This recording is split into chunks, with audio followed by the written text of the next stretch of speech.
আমার হাঁসের ডিম পুরো রেডি হয়ে গেছে।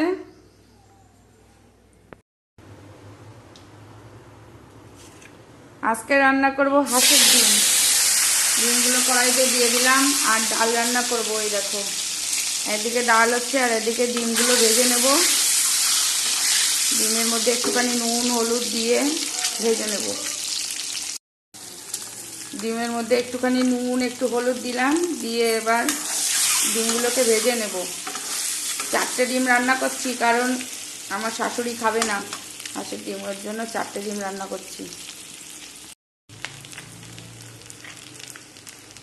এই গরমে হাঁসের ডিম প্রথমে তো কেউ খাবে না, তাই আমি বলেছি আমি আর মেয়ে খাবো, 2টো ডিম নিয়ে আসো।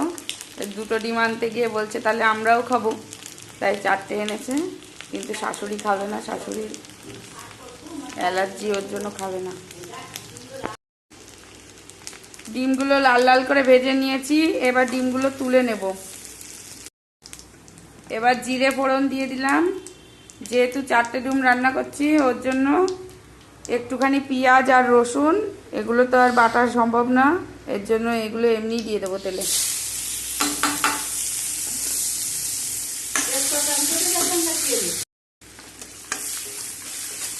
পেঁয়াজ আর রসুনটা ভাজা ভাজা হয়ে গেছে। আর এই যে মশলা করে নিয়েছি মিক্সিতে, এই এখানে আছে আদা আর হচ্ছে লঙ্কা বাটা, আর আদা লঙ্কা একসাথে বাটা আছে। এইটার থেকে একটুখানি দিয়ে দেবো, এতটা লাগবে না, রেখে দেবো। আদা আর লঙ্কা বাটা একটুখানি দিয়ে দিলাম, আর একটু দেবো।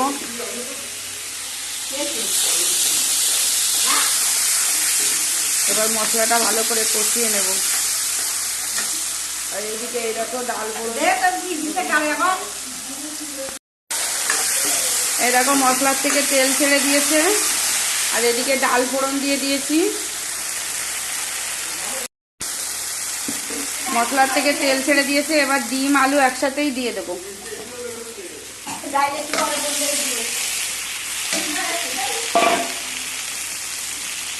এবার একটুখানি নেড়ে চেড়ে জল দিয়ে দেব।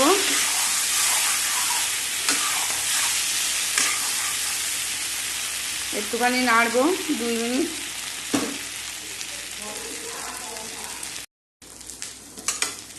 ডিমটা একটু নাড়াচাড়া দিয়ে এবার এর মধ্যে চই দিয়ে দেব।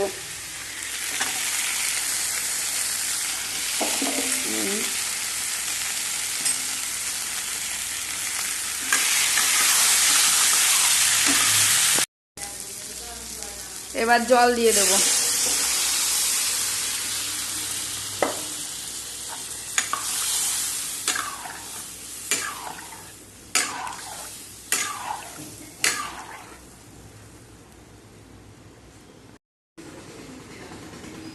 একটু হলুদ দিয়ে দেব আর একটুখানি নুন দেব,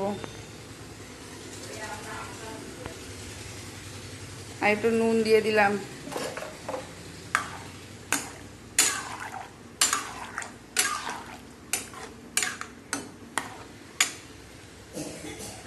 এবার ভালো করে জাল হলেই রেডি হয়ে যাবে।